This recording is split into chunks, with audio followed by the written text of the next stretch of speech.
नमस्कार, capital TV Bihar देख रहे हैं आप। मैं हूं आपके साथ पूजा। बिहार की राजनीति से जुड़ी बड़ी खबर आपको बता रहे हैं। गिरिराज सिंह के एक बयान से बिहार की राजनीति में भूचाल आ गया है। दरअसल उन्होंने सीधा हमला मुख्यमंत्री नीतीश कुमार को लेकर बोला है। उन्होंने कहा है कि नीतीश कुमार देश के सबसे लाचार और कमजोर मुख्यमंत्री है।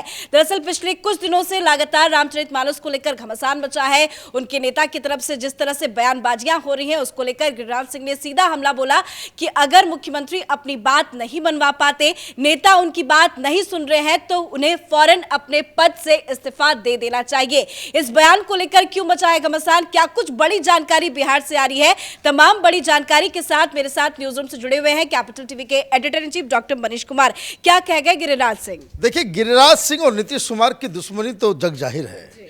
जब एनडीए की सरकार थी तब भी गिरिराज बाबू अपने तीर चलाने से वो चूकते नहीं थे। अब तो पूरी तरह से आज़ाद हैं कि वो जब भी कैमरा देखें वो नीतीश कुमार के ऊपर हमला हो जा करें।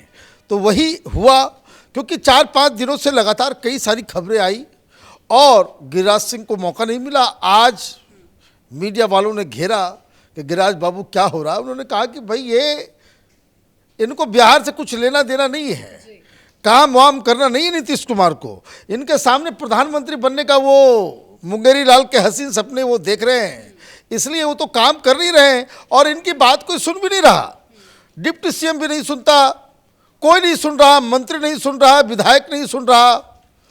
तो आप ऐसे में किस प्रकार के मुख्यमंत्री हो? वैसे बात तो उन्होंने सही कही है। बात तो गलत कहाँ कहते हैं वो। उन्होंने कहा कि ये देखिए कि सनातन धर्म का अपमान हो रहा है और उन्होंने चुनौती दी है कि भाई सत्ता में नहीं है, इसका मतलब ये मत समझ लेना कि हम कमज़ोर हो गए हैं। उन्होंने साफ साफ कहा है कि अगर रामचरितमानस का, सनातन धर्म का अपमान होगा तो हम किसी को छोड़ने वाले नहीं हैं। तो ये एक बड़ी बात जो है वो कही उन्होंने। लेकिन जो राजनीतिक मसला है उसमें उन्होंने कहा कि भाई आपके पार्टनर का जो स्टेट का अध्यक्ष है वो प्रभु श्री राम के मंदिर को नफरत की जमीन बता देता है अयोध्या को। आपका मंत्री नफरत की किताब बता देता है और कहता है भाई रामचरितमानस को जला दो। भाई आप देखिए, एक और कोई मौलाना एक बयान दे रहा है कि कुरान के ऊपर कोई सवाल उठाएगा तो उसको ये कर दिया जाएगा, वो कर दिया जाएगा। पत्रकारों ने पूछा कि भाई मौलाना ऐसा ऐसा कह रहा है। उन्होंने कहा कि भाई इसलिए तो यहाँ कुछ लोगों को छूट मिली हुई है और उस छूट की वजह से आप रामचरितमानस का तो अपमान कर सकते हो, दूसरे धर्म ग्रंथों के बारे में बात करोगे तो आपका तन और सर जो है वो जुदा हो जाएगा। तो ये राजनीतिक उसको कह सकते हैं कि प्रोटेक्शन की वजह से इस तरह के कट्टरपंथियों को, जिहादियों को, मौलवियों मौलाना को जो जहर उगलते हैं, उनको पॉलिटिकल प्रोटेक्शन बिहार की सरकार की तरफ से मिला हुआ है। लेकिन फिर भी उन्होंने कहा कि भाई अब जो है बर्दाश्त नहीं होगा। तो ये कई सारे मसलों को उन्होंने पिरोया एक बहुत ही चतुर राजनीतिज्ञ होने की वजह से। और उसके बाद उन्होंने कहा कि इतना सब कुछ हो रहा है, नीतीश बाबू कहते भाई हमको कुछ मालूम ही नहीं है। आप कहते कि भाई उसको बयान वापस ले लेना चाहिए। भाई 2 दिन हो गए, नीतीश कुमार ने कहा कि भाई चंद्रशेखर यादव को अपना बयान वापस लेना चाहिए। तो ये भी कह रहे थे कि बात हो गई है, उनको समझा दिया गया है, वो बयान वापस ले लेंगे। अरे कहाँ वापस हुआ जी? वो तो वापस हुआ नहीं। जगदानंद सिंह उनके बगल में खड़े होकर कर रहे कि पूरी पार्टी आपके साथ है। भाई कोई कार्रवाई हुई, कोई एक्शन हुआ, कोई उसने माफी मांगी नहीं मांगी, तो इसका मतलब क्या है कि सब मिलकर के नीतीश कुमार को इतना लाचार इन लोगों ने कर दिया है कि नीतीश कुमार की बेइज्जती दिन भर होती है। भाई आपने एक शो कॉज नोटिस दे दिया सुधाकर सिंह को। सुधाकर सिंह ने कहा कि नीतीश कुमार शिखंडी है, तो नामर्द है, तो पता नहीं क्या क्या है, सारी चीज़ें आपने कह दी। मैंने इतना अपमान सहने के बावजूद आप कुर्सी पे बैठे हुए हो और ये भी कहते हो। और मैंने ये इसलिए ये इम्पॉर्टेंट है, आपको याद होगा पिछली बार जो आरजेडी और जेडीयू का जो गठबंधन हुआ था, जो सरकार बनी थी, उसमें सीधे सीधे एक शहाबुद्दीन नाम के डॉन हैं, भागलपुर जेल से उनको सिवान लेके जाया जा रहा था, उस दौरान उन्होंने टेलीविजन वालों को ये कह दिया था कि नीतीश कुमार तो हमारे नेता नहीं है, हमारे नेता लालू यादव हैं और नीतीश कुमार परिस्थिति के मुख्यमंत्री हैं। उस वक्त तो बड़े नाराज हुए थे नीतीश बाबू।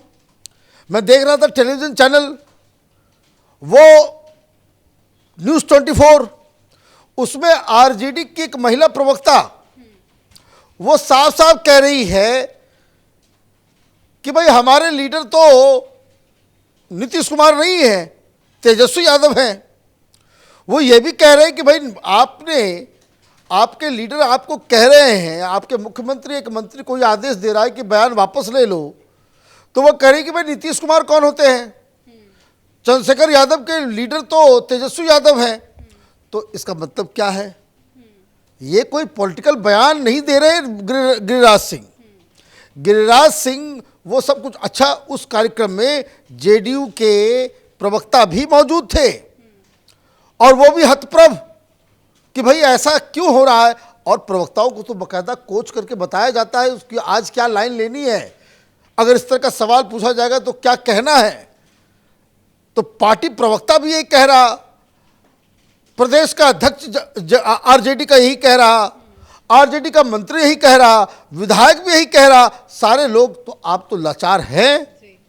हेंस प्रूव, मैथमेटिक्स में पढ़ते हैं ना भाई, उसी तरीके से इन्होंने आज गिरिराज सिंह ने बिल्कुल सही तीर चलाया है और ये तीर बिल्कुल निशाने पे लगी है कि नीतीश कुमार अपनी राजनीतिक महत्वाकांक्षा, अपनी वो चिर परिचित उनका जो अवसरवादी राजनीति है और सत्ता और कुर्सी का जो मोह है कि एन केन प्रकारेण वो मुख्यमंत्री की कुर्सी पे फेविकॉल लगा करके बैठे रहें, उस वजह से आज हिंदुस्तान के सबसे कमजोर और लाचार मुख्यमंत्री बन चुके हैं। बयानों का पलटवार कर पाएंगे क्या? देखिए नीतीश कुमार तो आजकल तो कहते भाई हमने सुना नहीं पता, हमें नहीं पता, उनको न सुनाई कुछ दे रहा है न उनको दिखाई दे रहा है, और इसलिए न कुछ सुन रहे हैं न देख रहे हैं, तो इसलिए कुछ बोल भी नहीं रहे। इसलिए तो ये लाचारी का ये एक सबूत है कि वो वाकई एक लाचार मुख्यमंत्री बन गए। धन्यवाद अपडेट के लिए। तो गिरिराज सिंह ने नीतीश कुमार पर बड़ा हमला बोला है। उनका कहना है कि नीतीश कुमार देश के सबसे लाचार और कमजोर मुख्यमंत्री है, जिसको लेकर तरह तरह की बयानबाजियां भी हो रही हैं। उनका सवाल यह है कि अगर नीतीश कुमार की बात कोई भी नेता नहीं सुनता तो उन्हें फौरन अपने पद से इस्तीफा भी दे देना चाहिए। इस खबर में मेरे साथ फिलहाल इतना ही। कैमरा पर्सन रवि के साथ मैं पूजा, कैपिटल टीवी बिहार।